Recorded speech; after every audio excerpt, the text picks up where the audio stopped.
أهلا بكم أعزائي ومتابعي لحظة من فضلك. شاهد بالصور إطلالة مميزة وأنيقة للفنانة يسرى اللوزي. تفوز دائما البساطة لتحتل القلوب وتخطف الأنظار وتصبح صاحبتها أيقونة الجمال عبر العصور، وهذا ما فعلته النجمة يسرى اللوزي بإطلالتها الساحرة التي زارت باع السجادة الحمراء خلال اليوم الرابع من مهرجان البحر الأحمر السينمائي الدولي.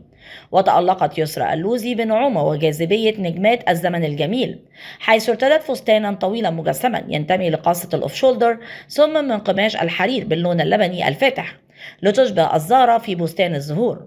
وجاءت ملامحها طبيعية جذابة بوضع بعض اللمسات الهادئة من المكياج المرتكز على الألوان الطبيعية مع تحديد عينيها بالكحل والمسكرة السوداء ولون الكشمير في الشفاء، واختارت تسريح التلويفي لتكمل نعومة إطلالتها. وفي سياق متصل، يمنح مهرجان البحر الأحمر السينمائي الدولي عشاق السينما فرصة لمقابلة والاستماع للنجوم وصناع الأفلام المحليين والعالميين، وذلك عبر كل من برنامج ندوات السوق والجلسات الحوارية التي تقدم سلسلة من اللقاءات والجلسات الحوارية المفتوحة للجماهير في قاعات مخصصة تستضيف الشخصيات المؤثرة في عالم صناعة السينما، حيث يشارك فيها الضيوف النجوم كواليس وخبايا مسيرتهم الفنية وأبرز محطتهم جنبا إلى روائهم الفنية التي تمنح الحضور فرصة النظر للسينما بعينهم.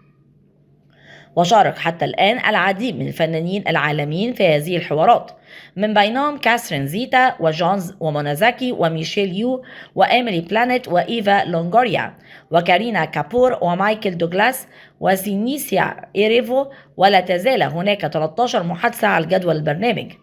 وسيقدم برنامج ندوات السوق جلسات تستمر طوال فترة السوق، ويضم تحت منصته بعض الأصوات الأكثر تأثيرا من الصناعة الإقليمية والدولية، من بينهم الممثلة الحائزة على جائزة أوسكار ماريسا تومي والممثل ديف باتل وأندرو جارفيلد.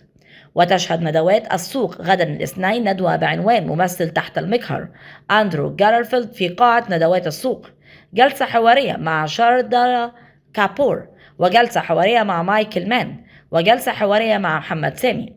واستمرت اليوم فعالية الدورة الرابعة من مهرجان البحر الأحمر السينمائي الدولي ببرنامج سينمائي يحتضن عروض عالمية أولى وعروض أولى في منطقة العالم العربي، بالإضافة إلى فعاليات مهمة منها العروض الأولى لمنطقة العالم العربي وشمال إفريقيا، ويعرض فيلم سابا وفيلم شخص ما، بالإضافة إلى العرض العالمي الأول للفيلم السعودي صيفي. كما يشمل اليوم عروضا خاصة للفيلمين الكلاسيكيين الرائعين هات واضحك الصورة تطلع حلوة، إلى جانب تقديم عروض السينما السعودية الجديدة التي تحتفي بالإبداع المحلي المتجدد. من فضلك لا تنسى الاشتراك في القناة، تفعيل الجرس على وضع الكل، وعمل لايك ليصلك دائما وأبدا كل جديد من القناة. شكرا لكم.